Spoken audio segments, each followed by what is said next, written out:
Thanks for tuning in to Try 5 Talk with your host, Daniel, Craig, and Joe, as they spend the next hour talking with special guests and talking tech and tips.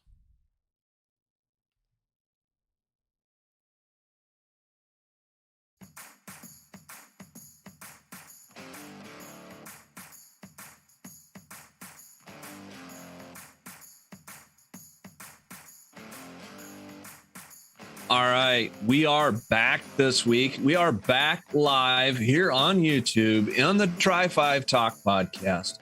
We have none other than Vic Kignazzi with us. And as you notice here, he sent me a picture of this really cool 55 wagon here, or well, Nomad. So tell us a little bit about this wagon that you sent me the picture of and that we're all kind of looking at here. What's special about that car to you? Well, first let me tell you why. It's funny. I was sitting here earlier today, and I thought to myself, well, this is a Try 5 podcast, and Daniel probably doesn't even know that my very first race car was a 55. It was a 55 Nomad. So, that was a car that a good buddy of mine, Lindsay Christie, we were in high school together, and we wanted to go racing.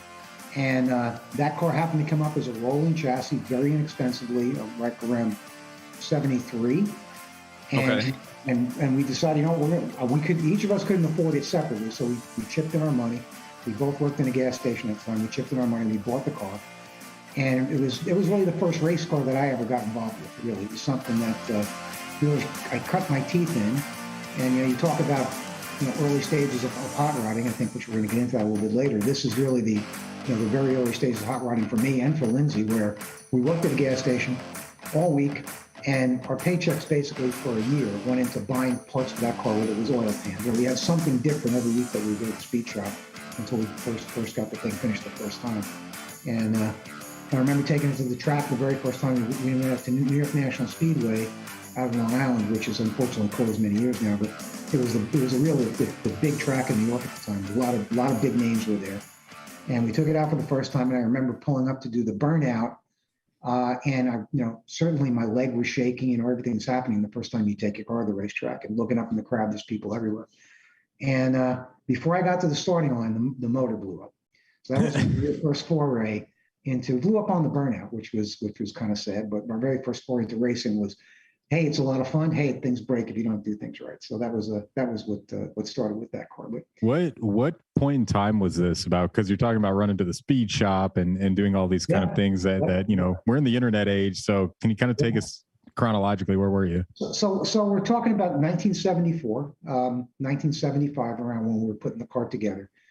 And there was a speed shop, and talk about things that just don't exist anymore. But there was a speed shop about maybe 15 miles from where we both lived, Elwood Speed Shop on Long Island. And we would actually go there on a Saturday when we weren't working. And there was a couch, and then we'd just sit there like all day and hang out, and people would come in. It was almost like Cheers, but it was a speed shop, right? People came in every day, and people bought things, and we got to know the owner. And he actually was a part sponsor of the car for us. He would give us parts at the time, for cost, right? So we'd go in there and just hang out and put his name on the car and the whole thing. So that was, it's something that I think we're missing in the internet age, right? I mean, it's very easy to get parts. We go to Summer, we go to Jegs, you go to GM Performance Parts, you get all the things, but you miss that being able to sit down and kind of just hang out. Speed shops were places where people hung out back then. I mean, for years, probably until the 80s, we kind of did it on a regular basis. Yeah, now we just argue with people on the internet on Marketplace. No doubt, exactly. Yep. And then there's all these, which I don't get yet, all these what do they call them, raffles now for cars and parts. They have a raffle. Oh, okay. Yeah, they kind of call them waffles now, because if you do it raffle on Facebook, then Facebook flags it for some reason and takes it down. So you got to put waffles so that way it doesn't get flagged and taken down. So the waffles. Yeah, I don't. So Vic, did you ever get your engine fixed in that thing? Did you ever go racing in the 55? Yeah, we did. We built a small block, and like anybody, when you're young, you don't have money, you have to kind of scrounge for parts. So fortunately, up in New York, there was a lot of really kind of big name racers, right? You had Troopy Kling, in Jersey. You had Martinez and Bart, they were in Long Island. You had a lot of folks that were racing either, at the time, I guess, modified, competition eliminator in those classes, and you could always buy their parts. So the first engine we built after that one we put together a small block. There was an accumulation of like heads we got from Troopy Clang and bottom end we got from Martinez and Barth, and we got some stuff from S&K Speed Shop, and we kind of put this small block together with a stick shift. You know, back then automatics were kind of there, but people were still racing stick shifts. So we had, you know, your Scheifer clutch and all the stuff, and we got to race it. Stick shift was great. Thing used to, I mean, it was a mid 11-second car, and I'm not kidding you. The way it was, it would lift the wheels like a foot in the air every time it left the starting line. You know, Nice. 7,000 RPM, just drop the clutch and it was, oh, we go out. And you obviously weren't running the stock rear end by any no, means. we had an Oldsmobile rear end in there. That's what everyone used back then. With some of those axles, right? So, yeah, if you remember, I think that's really cool. So I would not have expected that. You know, you're kind of on that cutting edge of the racing scene when drag racing was really on the up, and you know, everyone was making their own something, and it was kind of like the Wild West of parts. You didn't have these giant conglomerates like Holley or any of these other brands just, you know, aggregating brands and pumping them out. That's cool that you have that experience. I think that'll play into our conversation in a little bit. But you did mention you were working at a gas station. Could you kind of take us through your career progression a little bit and how you ended up where you are currently? Sure. So, you know, it's funny. My uncle, my father's brother, was something that got me into cars when I was really young. He used to come to our house. He lived in Queens, New York, and they didn't really have a garage. So when my dad had moved out to Long Island, my dad had a garage. So my uncle would bring his cars out and work on the cars in the garage at my dad's house. So I kind of got into like helping work on cars, doing those kind of things when I was really young, probably when I was 9 or 10. You know, I think we did the bottom end on a 53 Chevy, actually, while it was in the car. You know, he did things like that back then. In frame, right?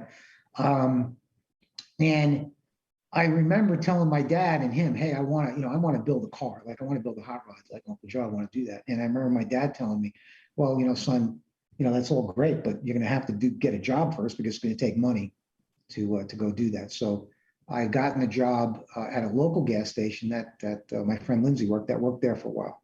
And basically I pumped gas. I mean, and my brother came along after that, and we kind of just pumped gas. So we were the night shift. We were from, I think we started at 6 o'clock and we closed at midnight. So we really weren't doing mechanical work at the time. We were pumping gas, cleaning the shop, doing all the things that, you know, the night crew did back in those days. You know, the mechanics would be the guys up there and mess up everything all day. All over the place, and then we'd have to come in and pump gas and clean everything. So that was kind of my first job. And every one of your buddies drove by that night, filled gas, stopped by, had a soda with you, smoked cigarettes outside, and that's the way it was. And that's the way it was. They came and hung out. And it's funny, there was a McDonald's across the street, right from it was a road called 110. There was a McDonald's across the street. And they used to have these specials back then. You guys are probably too young for it, but you'd buy like a sack of cheeseburgers for like $3. And there'd be like 20 cheeseburgers in this bag, and everybody would come and they'd hang out in the parking lot. We'd pump gas. We'd come in and eat our cheeseburgers. People would talk. And actually back then, you know, a lot of street racing, which actually I never did. I never did street racing. I want to be straightforward with that. Never believed in it. Never thought it was good. But a lot of street racing actually got set up at that gas station at night, where people would come in with their cars and, you know, bragging and doing. Next thing you know, they were going down to a place called Pine Lawn Road, which was out by the Veterans Memorial Cemetery in Long Island, where there was nobody, and they'd street. So then the John Milners and the Bob Falfas of the area, that's where they came. That's where they came. But, you know, it's interesting. I'm sure you guys know John Nobile and Vincent Nobile, right? So John was from the area there, and he street raced. He had a Chevelle street race before he became raced pro stock and Matt Motor pro stock. So he got out there at that Pine Lawn Road. There's a bunch of guys out there. I remember the first time a guy showed up, and we had never seen him before. He showed up at the gas station, and he had a Corvette. He had a 66 or 65 Corvette, and at the time it had a turbocharger on it, way back then. And in the South, and we knew nothing. We didn't know anything about him, and it didn't even sound loud. And I remember he went out there and he had a couple of races set up, and this guy whipped everybody's butt. I mean, you couldn't even hear his car. Just it took off. It was just gone. You know, and he won a lot of money doing that. Yeah. Dang, new technology. Yeah. Oh, most definitely. So then after that, after the gas station stuff, I went to college, then got into business. My brothers and I really got into technology. So it wasn't really not car related, but we got into computers and networking, all kinds of things. And that's really what kind of fed my hobby, which was racing. So started racing with that 55 and really never stopped racing in the entire time. Just kind of turned it into a business after a while. Okay, well, that's cool. So we kind of get to know some of the background of Vic and kind of get to understand, where your passion is and where your heart really is, in the motorsports. And it's not just, where everybody looks right now at the controversial content at this moment is, Project X and where it's gone. You also have the hot rodding background, that says, hey, I'm here. I still have, 91 octane, pumping in my veins, and I'm still a hot rodder at heart, and 80, 90 gear oil, running through me. So, and that's what I think is so interesting is because, the counter argument to a lot of like EV stuff is, oh, you don't get to work on your engine, but you've been there and done that. You were kind of on the leading edge of that scene back then. So yeah, it's interesting to try to argue that, and you've actually done it. Well, so okay, I'm sorry. What brought in the, when you were first approached about doing, EV for Project X, EV conversion, yeah, what was first brought about to bring that into the realm, and how did that come about? So I think, I guess I'll say it just if everybody doesn't know, we have a very strong, long relationship with Chevrolet. We've been a Chevrolet team for, I guess, since 2000. And, I really do a lot of things with Chevrolet. EV is something that they are really starting to, spend a lot of time and effort on. And they were during one of our meetings, we have regular, get-togethers with them about racing parts, about things we're doing in that respect. And they started talking about, a bunch of different projects that they were doing. And we had been in the shop, we'd actually been talking about EV. It was a discussion we had one day that just came up around, and we were talking about torque. And we had an engine on the dyno, we were talking about torque, and we were out of the blue, somebody said, man, could you imagine if we could make this thing stand torque straight up, just like an electric motor? And that got the whole conversation kind of going in the shop. Because the differences between internal combustion when you run them on anything, right, is that it's pretty much instant. So if you could ever do that with an internal combustion engine, which you can't, right, because you have to achieve speed, engine speed, everything else to kind of build the torque. That's how the conversation started. So it kind of morphed into the conversation with Chevrolet, and they said, we're going to be doing this project. And I said, you know what, we would like, it just came out of my mouth. I said, we'd really like to be involved with that. And it was not so much that it was Project X or that it was cool. It was more that, wow, this is good. We've been just talking about EV. We've been looking at how, effectively they utilize electric in Formula One. I don't know if everybody knows, but, most of Formula E, I think. Well, no. Formula One itself is hybrid. So a lot of them accelerate off the corners on electric, and then internal combustion takes over. So, it's something that's really pretty strong in racing right now. So anyway, long story short is, we said we wanted to be involved with the project. We started to learn more and more about it. And then the magnitude of, again, being at the cutting edge of it, and then learning a lot in the process, and then being able to work on Project X was something that, putting all of this together was just so appealing to us. It wasn't, it was exciting, really. It truthfully was exciting. Okay. So let's kind of delve into, I know there's a lot of guys that, they're losing their mind over this right now. And they're like, oh my gosh, you're killing Project X. But they so fast forget that they also lost their minds when there was an LS put in it, and I guess, you and I had talked there at PRI when I first met you, that actually Project X doesn't even have a 57, like a factory 57 frame under it. It's let's back up real quick. In your view that you've had your hands on this thing on Project X. What is Project X? Well, like the growth rings, like the tree, like the growth rings of a tree. What did you see when you worked on it? Well, let me take a step back, and Joe, I'm going to answer your question. But I want to take a step back first because I'd almost ask everybody that's going to be watching this to think about something. And what I asked them to think about is, if you had an opportunity to work on Project X, would you feel the same way? If somebody said to you, hey, come on over, we're working on Project X and this is what we're going to do, but you're going to be part of it, you're going to get your hands on it, would that change your thought process? If they answer honestly, maybe some are going to say, no, it wouldn't change my thought process at all. But some might sit back and say, wait a minute, you'll let me work on Project X, even though it's maybe not something I'm too keen on, but I would get to work on Project X. I'm not saying I'm not keen on it, I'm excited about it, but I would ask that question to the folks. So now, Joe, in answer, and getting back to your question a little bit, I think that, when we say what is Project X, I mean, Project X is exactly that. It's a project, right? It was bought as a project car. It's something that has always had something going on to it. Now, the beginning of it was pretty cool, right? If we talk about the real history of Project X, it was really centered around folks that wrote into the magazine and asked them to do things on the car. So if they got enough requests, really, that's what they worked on the car. From Hot Rod Magazine standpoint, it's also, it's a financial engine at the same time, which I'm sure everybody gets, right? At the end of the day, the same people that are going to supply parts of that are going to participate in advertising in the issues that are going to be part of that project. So, looking at it from that standpoint too. Project X is meant to be constantly evolving. Now, it's hard to say that, I guess, from a purist standpoint, when you saw it take a big leap in 2009, and then it really didn't get much done to it, really, besides maybe a supercharger swap for over 10 years, right? Right.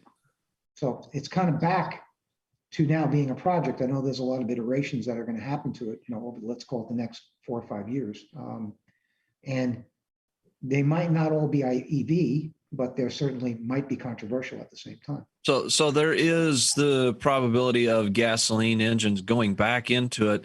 You and I had talked there at PRI. The EV was, the electric motor and everything was basically made to fit into the stock, into a small block or whatever mounts were in the chassis at the time. It was made to fit the gas engine mounts, so that way basically it was kind of just an unbolt the electric and bolt the gas back in and go. Yeah. So let me clarify that too, Dan. So the whole E-Crate, program is based around replacing the internal combustion engine, right? Making something that is in a kit form. Now, that particular car and that particular setup was the first time it was being done. So everything was manufactured for it. But you could pull that out. In fact, it would be easier to convert that probably back to an internal combustion if and when somebody wanted to, than it was to convert it to EV. You pull out the electric motor, there's no transmission in there. So you don't have to worry about taking the transmission out. Okay. You have a carrier for the drive shaft, so you could go back to really putting an internal combustion engine back in, right? Put the transmission back in. You could either have a 2-piece drive shaft or replace it with the 1-piece drive shaft back to the quick change, put the fuel tank where the batteries are, run the fuel lines, a couple of wires, and you're pretty much done. I mean, it's not like we've bastardized it to the point where it would take months to put the thing back together. It really wouldn't. The whole concept behind E-Crate is to give someone the opportunity to really replace the driveline in an IC type vehicle with something that's a little bit more modern from an electric standpoint. Say, Vic, I got a question, because you mentioned like the batteries and the gas tank. What is there any suspension requirements to upgrading on a car, say your standard hot rod, leaf springs or four-wheeling, to the weight of the the batteries? Because I hear some of the Teslas, and I can be wrong, but have 1,000 pounds of batteries, right? Yep. So what are we looking at as far as any kind of suspension upgrades when doing the batteries? So yes and no. So I'll say yes first, and we'll talk about that. So, and I'll talk about the batteries too. The batteries in Project X weigh about 400 pounds. So they are positioned in the car over the rear axle and towards the rear. So you have a lot of rear weight bias. The car actually, though, itself weighed 60 pounds less when it was completed than when it was internal combustion engine. So it did save weight by taking everything out. Now, as far as that car originally was built when GM put the new chassis under it with coilover shocks. So the only suspension change that had to be made, and actually we didn't make it right away, was changing the coil springs on the shock absorbers. We went out there with the same shock absorbers on there initially. We just raised the purchase to get the ride height back. And after that, we did realize, okay, probably needs a little bit more spring. So when instead of having a 250-pound spring, now it was a 350-pound spring on each side. Okay. Okay. What is the, I mean, I don't know if this is ever done. It might have been out. I haven't read every single article. Sure. What is the charging capacity or mileage? It ain't, you know, obviously we know GM's new truck or Ford, you know, like the Ford Lightning's coming out. They say it's got 300 miles per charge on average. Yeah. Have you done that? Yeah, we have, and it's not, this is a different type of battery, and it's a different type of setup. Clearly, could you get there with a different package? You could get to maybe 150. This one's probably somewhere around 90 miles. You know, it's really, you know, the way they looked at it was it's in line with what they find typical cruisers are going in a day, right? Unless they're like on a long-term power tour where they're going to go longer than that. But most people take their car to a local place, they drive it around. They don't really put more than 90 miles on it. And that's what GM has figured out from really just, I guess, their surveys. No. Okay, so but a simple battery change can get the longer distance. Now, the battery, the difference on this battery is that just because it's not really I don't want to say just what you had laying around, but it's not geared towards your long distance drive. Is it? Because I kind of understand like RC cars. I do. You know, I understand your lipo batteries. You know, lithium ion polymers. You know, 2S, 3S. You know, I understand some of that, and I understand like the C rate and whatnot. You know, is it with different types of batteries? Your batteries that are going to get your longer run times, do they have, you know, a larger milliamp hour, or do they have, you know, like a different C rate? I mean, You just know, like anything, well, like anything that you could stack more batteries in the car. Okay. And get increased mileage. Maybe something you could touch on for me, just for my own edification, and maybe those that are you know, kind of exploring the components of an electric swap. Could you kind of give us a rundown of the general components that go into something like this? We've obviously talked about the battery, and we know that there's a motor somewhere in there, but you know, any sort of charging systems or speed controllers or anything like that. What are some of the big components that we should be familiar with terminology wise? So, I mean, from the standpoint of, if we look at the whole package, right? You have the controllers, which are really high and low voltage, right? So you have the low voltage controllers, which really take the place of driving all of the traditional infrastructure within the car, the power windows, the batteries, I mean, the power windows, the radios, you know, anything else that would be 12 volt in the car. So that's really a conversion system that operates off of the high voltage system. You have the high voltage system, which is a series of high voltage controllers that are going to drive. Now, I'm not very technical when it comes to this part. I need to probably get somebody else expert on that. But you know, the high voltage controllers really then operate all of the high voltage portions of the car infrastructure for the EV. So that's going to be the motor. That's going to be things like all the different pumps and accessories that actually drive the things like the power steering, like the air conditioning, all those other things. And then on top of that, the charging system, which is very sophisticated, obviously, as you can imagine. It has to charge the batteries in a certain fashion. And there's a high voltage charging system at 220, and there's a 110 charging system, which takes a little bit longer than that. So now when you talk about like charging systems, do these, you know, does the EV setups, do they have kind of like an alternator per se, or is it something a little bit different along those lines? You know, what does it take to, you know, like as you're going down the road, regain, you know, electricity? And you don't have to go into specifics about what's on Project X, just kind of a general. So I certainly can see Project X has nothing as far as recharge capabilities down the road at all. It basically is plug-in charge. Okay. It's not like a Tesla. It's not really built that way, because it's really built to be a simplified installation. Okay. Yeah. So a simplified installation, you know, it's something that, you know, the average Joe could go and order this from you and install it in their car. And it's something that's meant for, you know, the weekend cruise, you know, drive it to the car show or whatnot, you know, and drive it back home.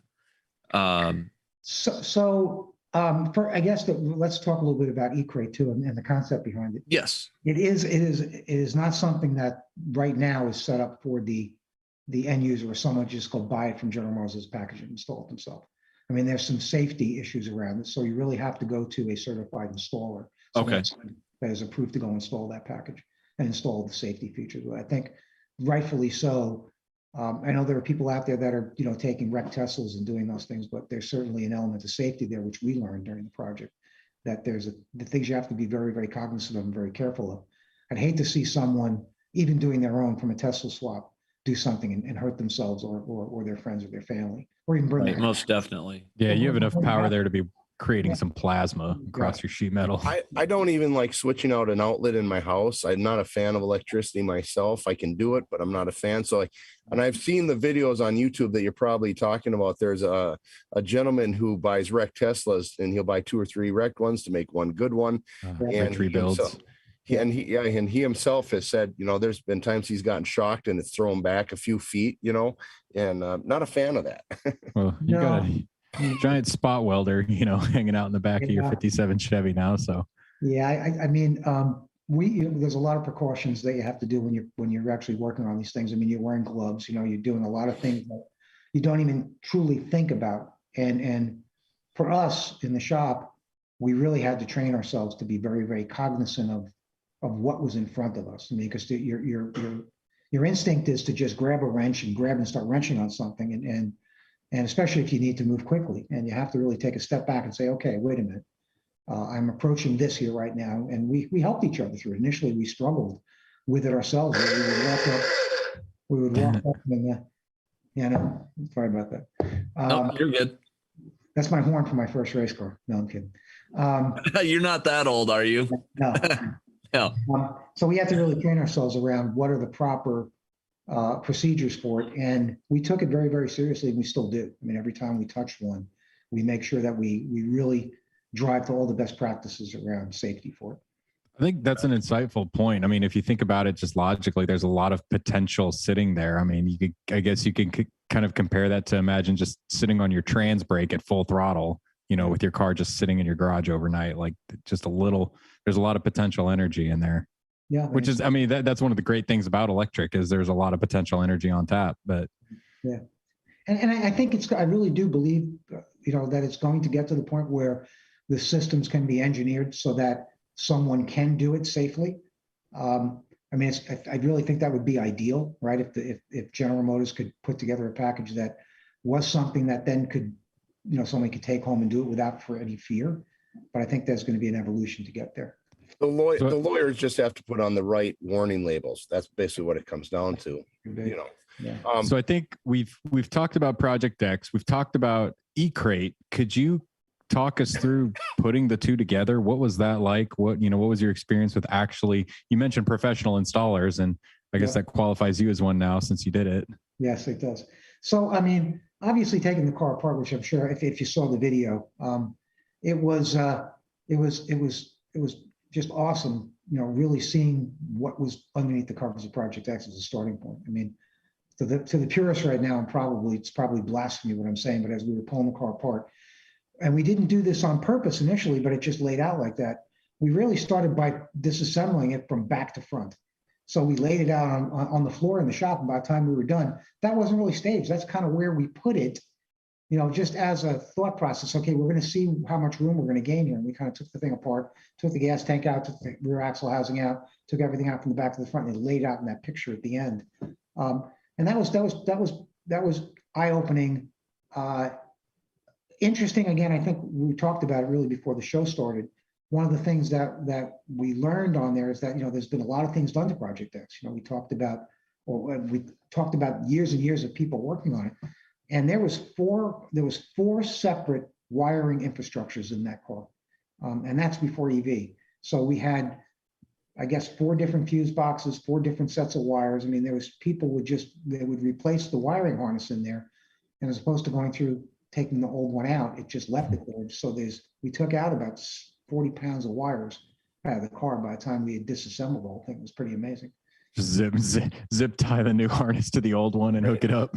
Yeah, zip tied to the chassis. One ran one way, one ran the other way. One was under the carpet. One was just everywhere. So that's an interesting point that I think a lot of people might find interesting is that, when we see Project X, we see it on magazine covers and we see it on, marketing materials, and it looks like a beautiful show car that's just perfect gaps and everything. But you're kind of, based on your experience with it, it's a little rough around the edges, and there might be some things that were done for the sake of time or speed or function. I can tell you right now that anybody that is any kind of purist would probably not have wanted to driven down the road with the engine mounts that were welded on that chassis. They were not what I would have expected to be on the car. I don't know actually who did the last set of mounts on there. The cross member on there was welded into this is after Chevrolet worked on it. So whoever worked on it after Chevrolet or group of people. The cross member really looked like somebody took an arc welder and welded 2 pieces of angle iron on the inside of the chassis and then drilled 2 holes with a hand drill. They weren't even symmetrical. I mean, it was like the cross member that was in the car really looked like something that somebody did because they had no tools. It's like frightening looking, like really. One had a 5/16 bolt, one had a 3/8 bolt. It was like, come on, guys, really? So it was kind of like, I guess my best comparison is, newer vehicles. I'm an auto body repairman. So you've got like 4 or 5 different size and kinds of bolts that hold just an inner door panel on, inner trim card on. And you're like, why do we need 4 or 5 different types or sizes? So what you're saying is the car, like you're looking at this spot and it's got one size bolt and you look over here and it's got another size bolt. It's kind of like, they just threw in whatever they had laying around. Y'all are saying all that, but I'm just thinking about my car right now. I'm like, that sounds a lot like my cross member. Oh, come on, really? No, I don't believe that. No, it really, it's, and I can't, if I had a whiteboard, I'd draw it, but we've all seen what an aftermarket cross member looks like, right? It's almost like a tube that gets crushed on the end and it's flat. And then and that's how it kind of goes. So somebody had put 2 pieces of angle iron, and it's iron. I'm not talking about iron. It's like angle iron, welded it to the chassis. They must have laid it on top and clamped it. And then they drilled through both at the same time. It's just, the holes weren't even straight. It was just, they were straight going in because it was not very thick, but they weren't even, like an inch away from the chassis. One was an inch, one was 3/4. One was a 5/16 bolt on this side, 3/8 bolt on the other side. It's like, looks like Ray Charles drilled it out with his feet. It looked like my grandson did it. It was only, Vic, I used to do a lot of remodeling as a contractor, and it brings me the story because like you're unveiling the architecture of the car and the history by unpeeling the different layers of people that have worked on it and didn't do things properly. I was in a house a number of years ago, and we were just simply going in to put new windows in the house and new trim around the inside of the windows when we got them in. And it took about an extra 2 days because we didn't realize when we bid the job that there was 9 layers of paneling, because every time they wanted to change out the paneling, they simply just put another piece of paneling over the old paneling. So tearing out the windows was absolutely horrible. Now we had to, make extension jams and figure out how to do it. In a couple of rooms, we had to take the plywood off. And I always tell people, like, even when I do something in my house, there's a lot of things you can hide in the walls and you don't ever have to see it, but I know they're there still. So I always fix what's underneath first and move on doing it right. When if I get into a car and there'd already be 4 other, electrical, full wiring sets, the first thing I would tell the guys, rip it out, get rid of it, get it out of here. I don't want to see it. So, I know you touched a little bit. You said there is no transmission in the car. Can you explain what the drive aspect of, forward, reverse, how that works in the car? Sure. Well, it's an electric motor, right? So it can go in any direction, unlike an internal combustion. So when it goes in reverse, it actually spins in reverse. So it's just like a switch. So we basically adapted, which was really cool. We adapted the shift controller out of the C8 Corvette into the car, into the electronics. One of our guys who's an electrical engineer basically took the C8 shifter, had a board built for it, and that really is what controls the forward and reverse. It's got a gear reduction, Craig, on the actual motor itself. The motor will spin to 18,000 RPM. So it's got a gear reduction on there. And that's really where some of the extra torque comes from, is because we're reducing it, I think it's like 4 to 1. So it's really unique. And then we're picking up additional gear ratio in the back in the quick change rear end. I don't know which company it was. Like I said, I've been trying to do a little bit of reading. There's some people that are talking about, the conversion to old cars and still being able to put it up to a transmission. This will do that also. So you can there are going to be adapters available for a standard GM, like a small block type transmission that will be able to bolt right up to it. So we just chose to do it this way. because, you know, it was something that was going to be more unique than just bolting another transmission. It has stick shift in it originally. We would have put an automatic in if we were going to do it, but I think the decision, we all decided, you know what? We have the capability, we have the engine RPM to play with. We really don't need a transmission, right? So let's do it without the transmission, save the weight, and get the performance advantage from it. So that's what I heard.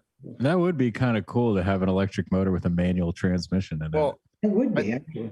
I think it helps settle my OCD down and my ADHD because it gives you something to do, you know, but it's going to be hard, really hard when you can't hear the rev limiter, you know, and the RPMs. Oh, You're gonna you could hear it. You could hear it. Oh, my okay. God. You can hear it. I've been next to some big three-phase motors that do blow your eardrums out if you're too close to. You can hear it. I mean, it's quiet compared to, you know, open headers on some type of radical internal combustion engine, but you can hear it. What I find really, I don't want to say cool because that's not really the right word. Shocking originally was the way it accelerated without noise. It takes you by surprise. You know, the first time we drove it, took the car out in the parking lot and slammed the accelerator down, you know, the acceleration for what it was took me by surprise, and the fact that it had no noise, or not relative noise. I mean, you didn't hear a giant engine revving up. It was kind of cool. I mean, I thought it was cool. Here's an important any recorded 60, like 0 to 60 times and something like that playing around? Well, I don't know if you saw the issue when we took it to the racetrack. So GM did struggle a little bit with part of the software, so we weren't able to really take it to the finish line, 8th mile. But we got it down to keep in mind, this is a 4,000-pound car. We got the 60 foot down to 1.56. That's moving. It's moving. 1.56. That's moving. That's around low 13, high 12. High 12. 60 foot. Yep. But keep in mind now, this engine is the motor, I should say that the motor rated in that car is 350 horsepower. Right. That's pretty good. Yeah. You know, it broke both axles, which I think there's pictures of in the magazine. The torque broke both rear axles on the quick change. Wow. That's pretty impressive. Yeah. Well, and the torque. So you say it's 350 horsepower, but what's the torque on that thing? I mean, horsepower is a function of time. I mean, yeah. So we were going to put it on the chassis down there. We didn't put it on there, so I don't really know what the true torque is, but I can tell you. I mean, there's a spec that they have for the torque. I just don't remember what it was. Okay. That's impressive. So I got a couple of questions, and like I said, I'm gonna be honest, Vic. You've been quiet, so ask away. Yep, I've been quiet. So I was telling people today that I was really honestly wanted to come and meet you, and I want to do this, and I'm trying to do it in a nice way because I've just got back into hot rodding. I've always been a car guy, but back in the last 4 or 5 years, this is my car, obviously behind me. We're Tri-5 guys. And I've waited my whole life as I'm a year away from 50. I waited my whole life to have a hot rod. And there's a part of me right now that feels we're going to get shoved aside when you've got the RPM Act and stuff going on. We've got, let's face it, in the last 18 months, you can't turn on TV without getting an electric vehicle ad shoved down your throat a little bit. And I know that might sound harsh to some people, but when it's just, if that's the way it feels to me, and a lot of people feel that way. And of course, we've got green energy and all this. And I am a guy that does a lot of research and talk, like I know engineers in the solar field about solar panels. We talk about lithium batteries. That's not, okay, we're reducing carbon footprint. But now what are we doing with lithium batteries? It might not be good in 20 years. We figure out there's all these questions. So I feel like but I'm not against trying new things in Project X. So, but my biggest question is because I know you can turn that torque up, you can turn that horsepower up. It's just a matter of more money and putting a motor in. But when we're in hot rodding started, in my eyes, from what I think, is guys on a budget making their cars go for as fast as they could on the cheapest buck. That's their origins of hot rodding. And there's a lot of people that have forgotten that. And there's a lot of people with big money. They're driving the $100,000-$200,000 hot rods, and they've got expendable money. But when we start talking about the average guy, and I think I'm a little above average. Obviously Dan does this stuff for a living and he has raced. Joe's just starting, and Joe's got a lot of big plans for his car, probably going to be well above my average. but you look at stuff and you go, the average guy is trying to build a $10,000 drive line. That's motor, junkyard tranny, and rear end. And that they're trying to get this thing going. What are we talking about when you start talking a kit like this? Do you see in the next 3 to 5 years, if it could come out as a do-it-yourself kit or through a shop, what does it cost to do that kit to my car right now? That's a good question, because they haven't really announced the retail price on that kit yet, but I think that kit is the one would be the first E-crate. I think it's going to be somewhere in the high 30s. So, as you were talking, what I was thinking about was, even when I was a kid, there were things that were out of reach for me too. I mean, I know when we bought that 55 Nomad we talked about at the beginning, I would have loved to have gone to Chevrolet and bought an L88 and stick it in the car. Right? It would have been get like a Hillborn fuel injection stack set or something like that. Just go buy that stuff. Right? Go buy the L88 at the time. I think you could go buy a complete L88 open chamber for brand new, $3,200 or something.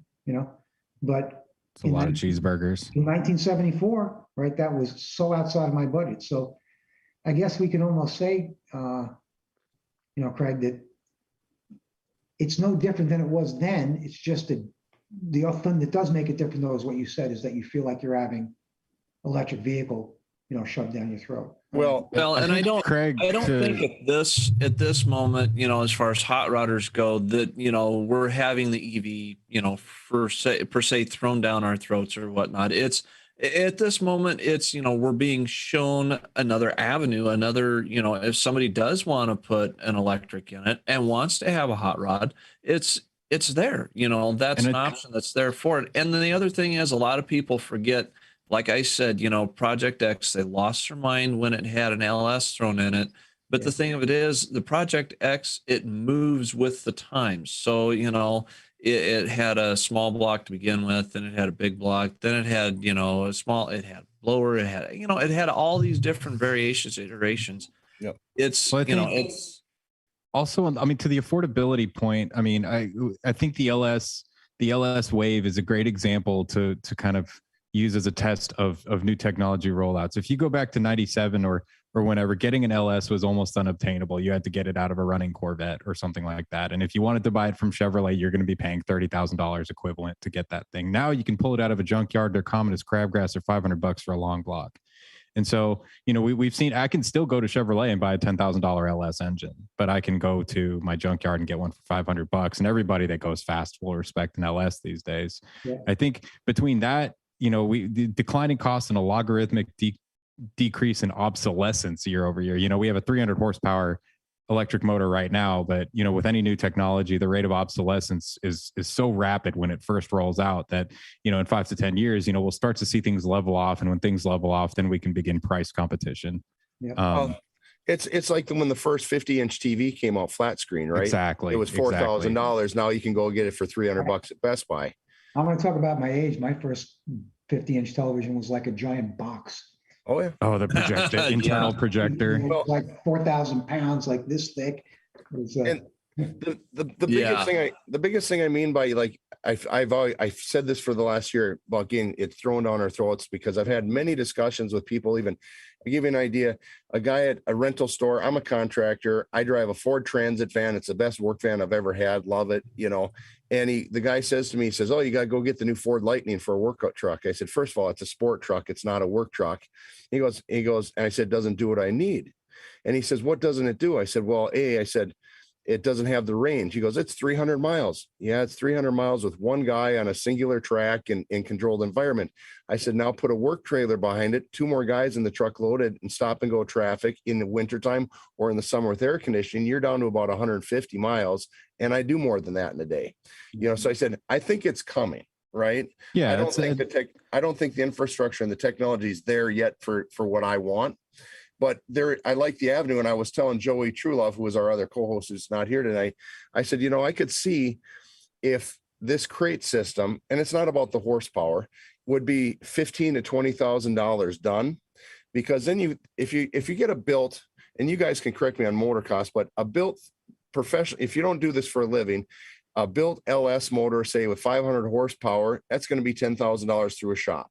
Okay, you've got a 5-speed Tremec with the drive line, you're adding $4,000 more there. It adds up really fast. So if you get you go $15,000 to $20,000 on this electric conversion, get a 64 wagon, make it a sleeper, something you can drive around town. Now 90 miles in a hot rod won't do it for me, because on an average Saturday in the summer, I'm going 120 miles. I'm out cruising. I don't want to worry about charging. Yeah. But I think it's coming, and I'm not trying to beat down on it, because I could say, oh my God, that's so ugly in Project X. No, it is the future. Well, and there's other battery packages out there that are available, Craig, to get you higher mileage. So absolutely, I just need to go a quarter mile. Yeah, there you go. The mileage, Craig, is going to grow. I mean, certainly product evolves. And I hear you, right? I think you've made a lot of really, really valid points as far as affordability. I think, like anything, right? It's out of, it's in a price range right now where there's going to be a certain group of people that are going to aspire to have one and build one. Well, I had a discussion. Even I have it probably once a month with somebody on Facebook. The guy was trying to sell a Muncie M22 rock crusher for $2,200 rebuilt. Not saying it's not worth that, but I said, why would somebody spend that when they can spend another $600 and get a TKX that gives you the overdrive and more capability, so you get mileage out of the car, and it's the same thing. And I get we're getting somewhere with the electric cars. I go, but every day, like even the Prius, I had a friend, he was 6'4", 250 pounds, getting in one of the first versions of Prius every day. Yep. I laughed. It's a clown car, but I agree with the hybrid because he can't run out, right? Mm-hmm. I've been in Teslas that are scary. It's scary fast. They're fun to drive. But I always tell people, I said, if you want to do it because it's an option, that's great. But don't kid yourself, because 90% of the Tesla is made with petroleum products down to the rubber radio knobs. I said, so you can't kid yourself on that. I was just thinking about your M22 example here. I think a lot of the price inflation is due to scarcity right now. And as we begin to get more out there, I mean, there's a lot of 5-speeds out there, a lot of cores, a lot of cases, and probably comparably less M22s in rebuildable condition or remanufactured condition. So I think a lot of these parts out now that we see as cheap, they're just able to amortize these overhead costs over more units and make them a little bit cheaper for us. Yeah.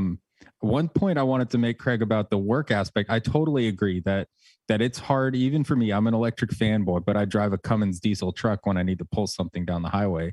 Yep. It's hard for me to visualize that with what we have right now. However, I will say in the last 2 years, my entire power tool fleet has been replaced with electric power tools. Yep. My pneumatic impact that I never thought I'd give up is now replaced with a Milwaukee 18 volt that puts out twice the torque and lasts, just as long. Can you imagine though how good it would be if you actually had Makita like a real man? So okay. Now I've got it when it comes to lithium battery. Let me answer that, Greg. So we were sponsored by Makita. So when we ran Pro Stock, Dave Connolly, when he drove for us, was sponsored by Makita. So we have a whole shop full of all the Makita power tools, every single one, the 18 volt ones, and they have basically replaced every single pneumatic tool that we have in the shop except for one, and that's the one we use to take the lugs off the transport. Yep. I've got probably 45 batteries for my Makitas. I'm in depth.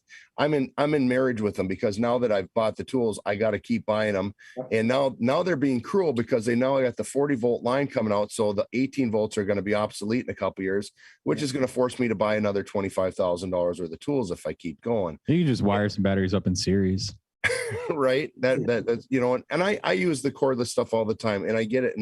And I tell people, I said, we've all seen the lithium mines. What are we doing? How are we destroying the earth the next time around? All that. So I go, the coal, people understand. Yes, and I remember seeing it wasn't a commercial, it was a news thing from Ann Arbor, Michigan, where the city clerk said, we now have our first electric vehicles with power. And the newscaster says, where does the power come from? She goes, right there.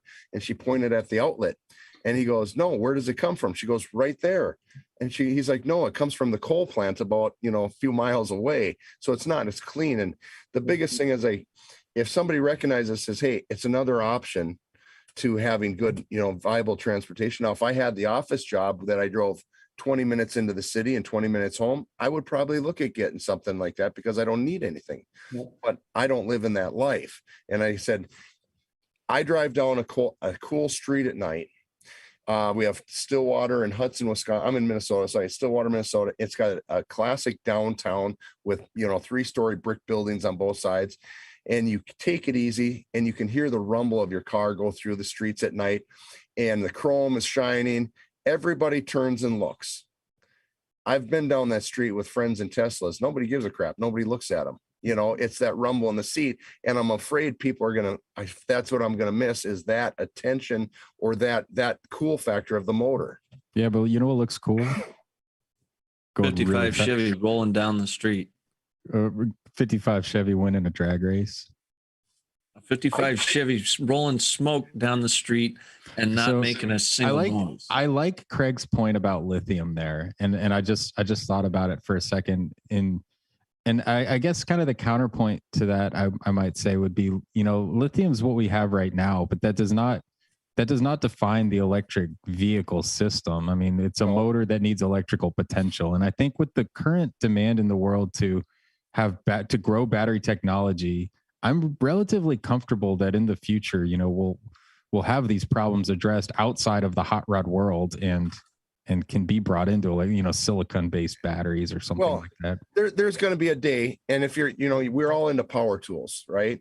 And back in the mid 2000s, 3, 4, 5, Milwaukee had this huge battery and a metal drill, and it was awkward. It hurt the wrist. And then Makita got the ergonomic design patent, and that's when they came out with the first 18 volt, 3 amp hour, right? And it was comfortable, and it shrunk.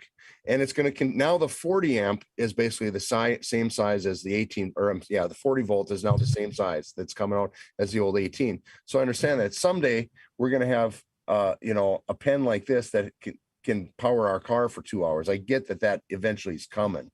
It's just like I look at this and I go, it's a great option. I'm more interested in the performance and the aspect. Hey, how long does it take to charge? And I just watched a guy on YouTube. He from New York to Florida planned his whole trip out with his Tesla for the charging stations. And he stated that every charging station was 20 minutes. And there was literally 12 or 14 stops to charge. And I was thinking, man, that adds a lot of time onto a trip, And I said, so it doesn't work for me. Actually, I liked what you just brought up there. Because I think when we think about EVs, we think about two camps. But there's a third one that you just brought up that's yes, but not yet for me. Right. Yeah. There's I think it's important, maybe if you're in that camp, to not be obstinate to it. Let the other guys waste their money on this thing and grow the technology so we can get to that point where it satisfies some people's requirements. I think, Joe, just let me say one thing, Craig, because I think that, one of the things I think that we're all kind of talking around, but, what we're really not getting to the point on is that, and you mentioned it, right? You said that EVs being thrown up everywhere, right? Everybody's talking about it. Everybody's kind of, as you said, kind of pushing it down your throat. But at the end of the day, I think what we're really talking about is that there's really a significant investment everywhere in EV technology. And I think, Joe, when you start talking about batteries, when we start talking about the way things are going to evolve, anytime you have mass amounts of capital being thrown at any problem, the solutions are going to come quick, and they're going to be good, and they're going to come fast. So is it going to be tomorrow maybe that there are going to be batteries that can go 300 miles, and are lightweight? It might not be tomorrow, but I think it's going to be a lot sooner than all of us probably even conceive, because the amount of profit that a company can make with the right package right now, if they develop it and bring it to market, is going to be staggering. So when there's profit, there's going to be investment. Investment's going to bring technology and accelerate it. So I think maybe a couple of years, maybe not maybe my lifetime, but in your guys' lifetime, certainly, it might be the point where you're going to go 1,000 miles on a battery. Right. 1,000 horsepower. That's the biggest thing for me is like, I'm about 380 miles away from a place called Lake of the Woods. It's right on the Canadian border, go fishing. Sure. And I go, so I can get up there in literally 7 hours driving my truck, pulling the boat. But now with this, if I bought the Ford Lightning, okay, and I just know the specs on 300 miles, throw some gear, throw a boat, you're going to be down to about 200 miles at tops. And then it doesn't have the same charging system as a Tesla and all that. So I go, now I got to take a 2-day trip just to get up 7 hours, right? So I said, it's not quite there yet. Now, is it going to come? Sure, someday it's going to be there. Like I said, when you see gas prices pushing what they are and still suspected to go up, and then you see the electric vehicles, the conspiracy of going, geez, they're really pushing this. Obviously, we got to switch. It's not there. And being in Minnesota, and anytime it goes below 30 degrees, my batteries on my Makita tools don't want to work. Right. And it's stupid because I got to bring my batteries in at night. I can't leave them in the work truck in the winter time because they don't work. And that's the same thing with the cars. And I go, we've got to get past some of the hurdles. Yes and no in the cars, because the cars do have, there are heaters. So the batteries are kept and same thing with Project X. The batteries are kept at a very small temperature range. So you have heaters and coolers for the batteries to keep them within the optimum range. So they do address that, right? Unlike the tool, the infrastructure is in the car to be able to keep the batteries in whatever range that they need to be kept in. Yep. So, but I said, I know it's coming. it is what it is, I know. And the biggest question is like, you want that hot rod feel. And I guess I want to ask you, because you've been in the racing, do you feel that we're going to somehow, I don't know, 1, 2, 10 years, that instead of watching Street Outlaws, that we're going to be watching Street Outlaws EV? Boom, electric cars. That kind of goes into what I wanted to ask about, if E-Crate had any involvement. If you remember, Don Garlitz had built the dragster, to be the first electric to dragster at 200. Did E-Crate have any involvement with that? Not that I'm aware of, no. Okay. They weren't involved with that at all. But I think performance is certainly something that is going to be, like anything, right? General Motors has been in the performance business forever, just like Ford, just like Chrysler. Right. So I think what you're going to see, and you could probably, we could probably talk in a year. I think what you're going to see, that there is going to be significant investments and some really cool things coming out on the racing side, on the electric portion, which from a performance standpoint, I think is going to turn everybody's head. Do you think 3M would probably fight you on the racing with electric, because then they can't sell all the earplugs? No, they'll just sell gloves, insulating gloves, and electrical tape. That's a good point. Yeah. Everybody says, well, I'm not into electric cars, but it's funny. I have friends that still run slot cars. They drive RC cars. It's been electric for years, right? And we don't think of it that way. And they talk shit on their electric phone. Yeah. No, guys, we're running short on time. What I want to do is to really talk a little bit more about Project X. I know we've been kind of walking around that whole thing, and I think what's on here. I know, Craig, you said you were going to really dig into some questions on that. So, now's the time. Let's talk about it so we can, get out in the open on really, what people are thinking on it, right? We know there are a lot of people that are probably unhappy about, but there are just as many people that are excited about it. As I said before the show. I've seen comments both ways, positive and negative. Some people, they were asking about, the possibility of mileage. There's some people that asked about the 0 to 60. Yeah. And of course, a lot of the guys are like, well, you killed Project X. Well, Project X moves with the times. You can't. We could never find any performance benchmarking anywhere on what Project X has been at any point in its history. So we've never found anything. So I don't really know what it was capable of before. Based on the weight, based on the horsepower, it probably was capable about where the electric ran. Now, I think if the programming, once they get the software fixes done, I think it's that in that package is a mid-11 second car. That would be my opinion. Oh, that's pretty cool. Yeah. Now, being let's call it the first gen electric car, right? First gen, there's always bugs to work out. There's always improvements to be made. Yeah. Excuse me. So if you have, with this car, it's like my phone. Every 2 weeks, I get a time to install an update, right? And so in the future on something like this, can you see something where, hey, you've got this car, this is the tune that's in it, however it says, I don't know, electric, and you get the update, here's a new update, 3 more horsepower, better torque management, whatever it is. So it can always be kind of upgradable without working on it. And one of the other things I like that, obviously being first gen, next thing, it's going to be a 500 horsepower with a radical torque curve that you can adjust, and more like, I guess, the Tesla Plaid, where you got the psycho button and stuff like that. Handling, I was curious, when you have that kind of torque that breaks the axles, do you feel that rock the car like a big block at all when you're doing it, or is it smooth? Or Well, first of all, when we put the quick change in it, we put it with a spool. So it is a straight axle. It doesn't have a locker. It doesn't have a positive traction in it. So you feel that it actually, I wish I had the pictures here that we could share, but if you look at the pictures from the last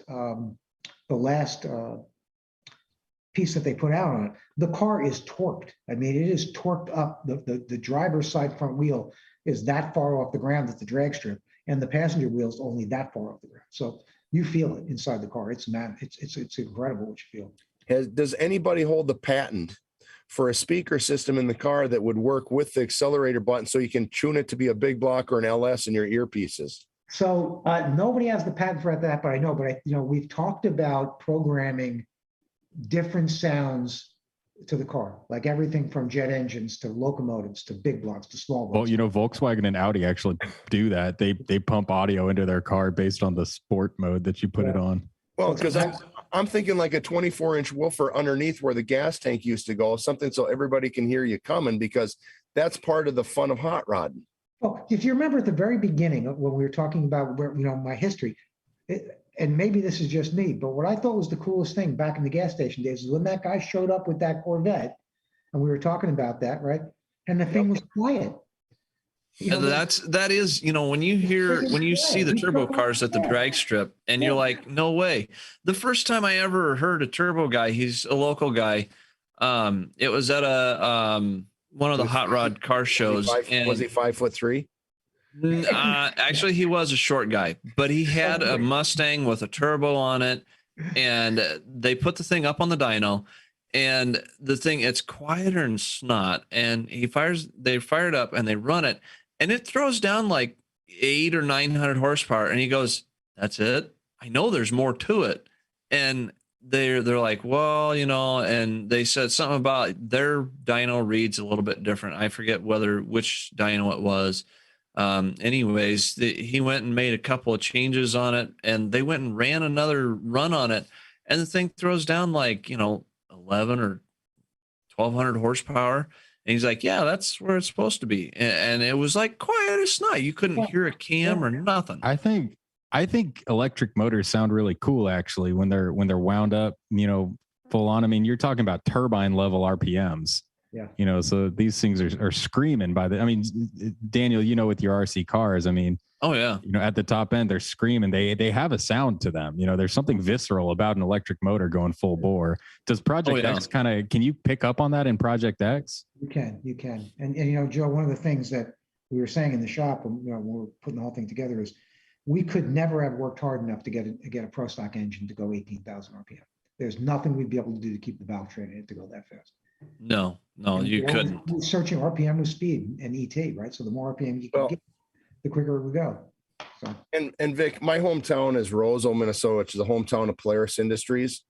Yep. And I get to hear little tidbits of, I've got friends of mine that work in the the R&D department, and they're already starting to work on the electric snowmobiles and everything else. And so I understand this is a whole thing coming.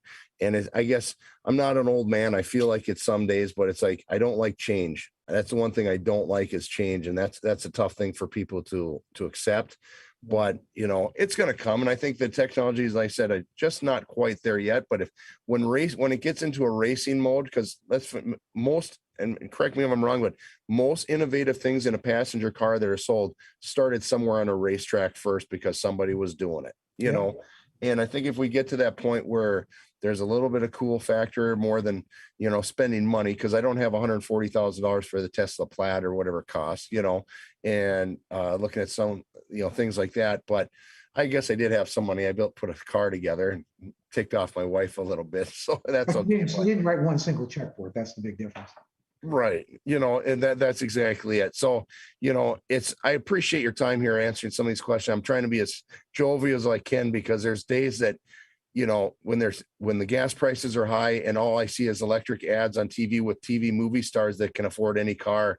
It's like, come on now, Yeah. And I think one of the important things that we've kind of discussed today, if it wasn't obvious, is there is a middle position in this topic. Yeah. You don't have to be hard on one side either. Yeah. I agree with you. No. For sure. I think some of the comments, when you see the negatives, there are, let's face it, the 68 to 80-year-old guy who's lived in the hot rod world doesn't want to see it at all. Then there's the techie guys like Joe here who absolutely get off on the technology. I nominate my car for the next EV swap. So if Chevrolet wants to give away one, if they're just passing them out, I'll do mine. The customers, it's interesting. So if we look at the list of customers we have waiting for this to be released, I'd say 3 of the guys are in their 70s and have cars that they've had for probably most of their lifetime that they want to convert. And there is the group of the techies, like you talked about, people that really just want something cool. They love old cars. Yep. They love the way they look, but they also want technology. And that probably makes up, another 15 or 20% of the people that are in line waiting for them to do. One guy particularly, he's looking for an entirely modernized platform. I mean, he wants all updated suspension. He wants all updated brakes. He wants all electric vehicle, and he wants to, basically stick, a 1955 T-Bird body on top of it. So I mean, it's there are folks that want that, and there are folks that want to be purists that would, take that 55 T-Bird and, build it with whatever that Ford engine was that was in it at the time. Yep.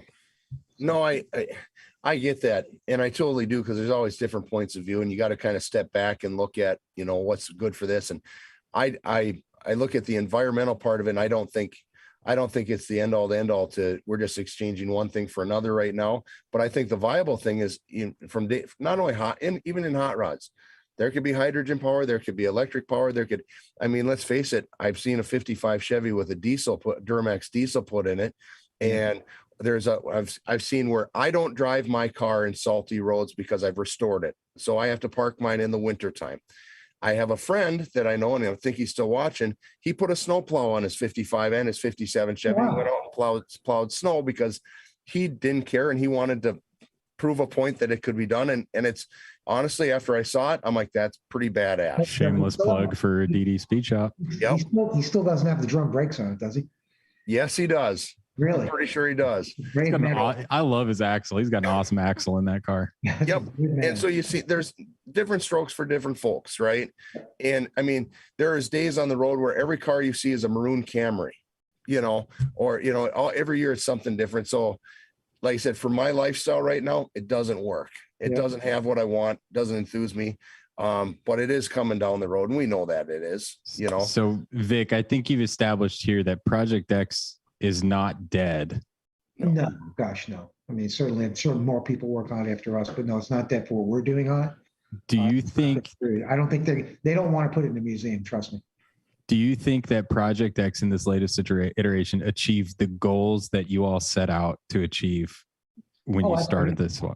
I think all except for one. I think once the programming is the bugs are fixed in the program, I think it will achieve everything, which was the performance envelope and really everything else about it that will be met.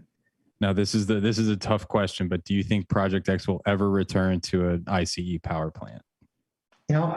I don't know. And I guess, Joe, the thing is that it wouldn't be our decision. It wouldn't be Chevrolet's decision. Motor Trend and Hot Rod Magazine own that car.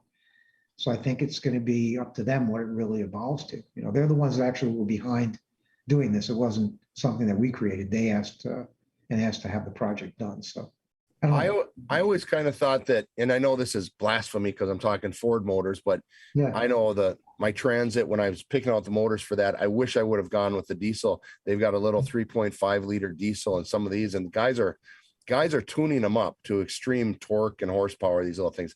And I always thought that would have been a neat conversion for an older car to go, hey, even a 4.3, I've seen a shoebox Chevy with the 4.3 out of an Astro van, and the guy, it's basically a chop, 2 cylinders less of a 350, and he hot rodded. And now there's a whole generation of kids out there that's taking a straight 6.300 out of an old Ford truck and getting 700 foot-pounds of torque out of the thing with a turbo on it. And that's the latest thing for those kids. You ever seen what they do with those Toyota straight sixes?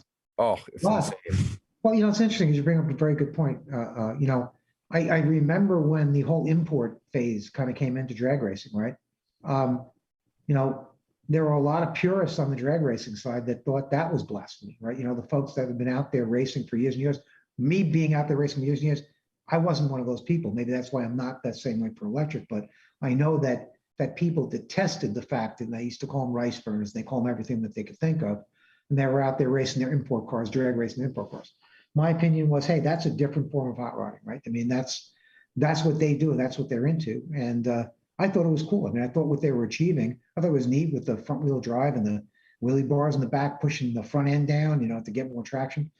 A lot of people that I know that are racing purists thought that was blasphemy. Like, how could you ever do that? How could you ever have a Toyota race do that? But the way they never looked at it is a lot of the car scene, especially classic cars, and I say this, and some people have different opinions, but we go back to the 50s, which is, one of the country's largest classic car shows, 13,000 cars. Every year, the people are older, and you don't see the younger generation. Yep. So if you go, I'm not a tuner guy. I didn't like the big cans sticking out and the crackling and all that, but I get it because it's bringing another generation into a motorsport that we have to keep alive somehow. Yep. And a lot of people fail to look at it as that point of view, whether you like it or not. And, and so I always, that's the one thing I appreciate the work. I'm not a lowrider fan, but when I go to the car shows, I look at lowriders. I appreciate the work that they put into it. It's not my style. No offense to Matt Murray, because he's got a beautiful 57, lowrider, but it's the fact that it's not my style, but I appreciate the work. And some of these guys with the tuners, now, if you go buy an old Civic and you simply put a Fleet Farm muffler on it, that's not tuning it, right? But the guys that actually do the tuning and the racing, and the biggest part is when these guys have big blocks in an old Chevelle and this little tuner basically walks right by them. Yeah. Don't hate on it. Figure out how to go faster then. Yeah, 2JZ at 30 PSI will surprise you pretty quick. Yeah. Yep. Yeah. So guys, we're running short on time here. Daniel. Yeah. So yeah, I would kind of like to go ahead and wrap up here, because we're a little bit past our hour time and whatnot. I usually try to go an hour, but we've kind of been a rabbit trail conversation and everything. So I got a couple last questions for you, and we kind of touched on it. As far as at this moment, where do you see, the electric at this moment as far as hot rodding goes? Is it just something right now that is, it's what, it's just another possibility for people to, look into? Is it something that you see that is, will come in as a sustainable, option? So I think I can answer that question two ways, right? First thing is, where do I see it now? I see it absolutely as an option. I mean, based on the number of orders and people we have waiting for it, it's an option that's really appealing to a lot of people. Do I see it being sustainable? I think certainly it's sustainable as long as the interest continues, right? As long as people are interested in producing, people are interested in buying them, they're going to continue to, iterate on them and continue to make them and make them better. Okay. Now, and we always ask our guests, hardtop or sedan, because it's a long fought, argument of whether or not the hardtop's better, the sedan's better, and why we don't include wagons or nomads. Well, I'd answer nomads. So okay, so nomads. Yeah, but really, the right answer is just right there.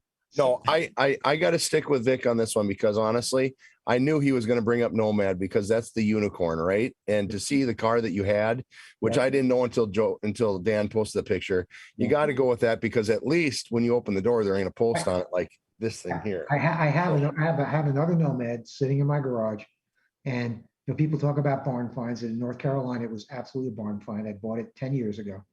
And it doesn't have a drop of rust on it. And it's going to be something that I think I'm going to probably turn into a gear jammer's car. So that'd be my next project.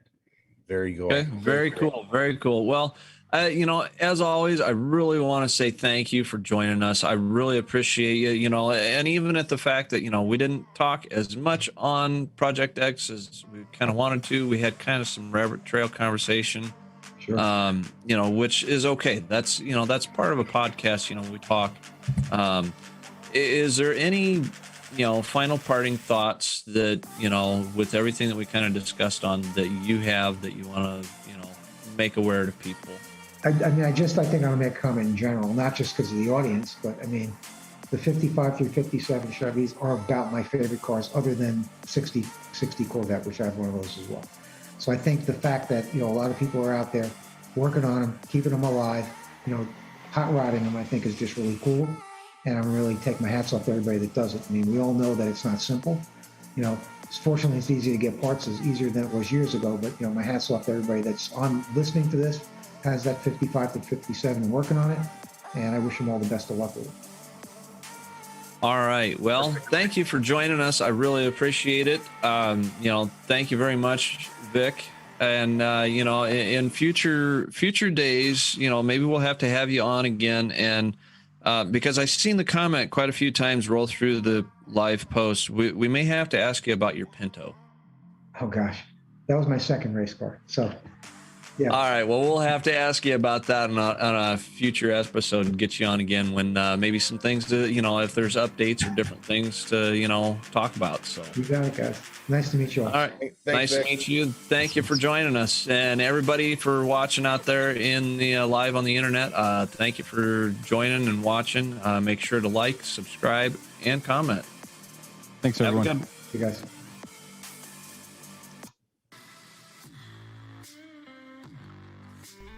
Thanks for tuning in to Try 5 Talk with your hosts Daniel Check, Craig Westfenning, Joey Truelove, and a special thank you for our background designer Chad Reynolds, and a special thank you as well for our production analyst Joe Miller. Thank you for watching, and we will catch you next time.